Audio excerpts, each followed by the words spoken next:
તમને મિત્રો તમને લાગશે કે આ શાના છે ઢગલા, આ ડ્રમ નથી, ટીપણા નથી, આ તો છે લોખંડની જાળી. આ રીતે બ્લોક આવે આનો. આ બ્લોક અહીં લાંબો કરી આ ભાઈ કરે છે, અમારા સાથી મિત્ર. આ રીતે લાંબો કરી એનું કટિંગ કરવામાં આવે. આ રીતે કટિંગ કર્યા પછી એને જો આ રીતે ખોલ્યો, આ રોલ ખોલ્યો અને એ લાંબો કરવામાં આવે, પાથરવામાં આવે. ત્યારબાદ એને કટરથી કટિંગ કરવામાં આવે. અમુક અંતરે નિશાન મારવામાં આવે. એક સરખા પિંજરા બને એના માટે નિશાન લગાવી અને એને કટ કરવામાં આવે. આ રોલ ખોલી લાંબો કરી આ ભાઈ જો નિશાન મારે છે.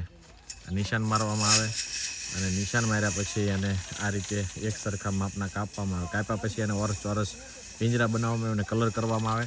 અને કલર કર્યા બાદ આ લીલી નેટી લગાવી અને આ ઝાડનું રક્ષણ માટેના પિંજરા બનાવવામાં આવે.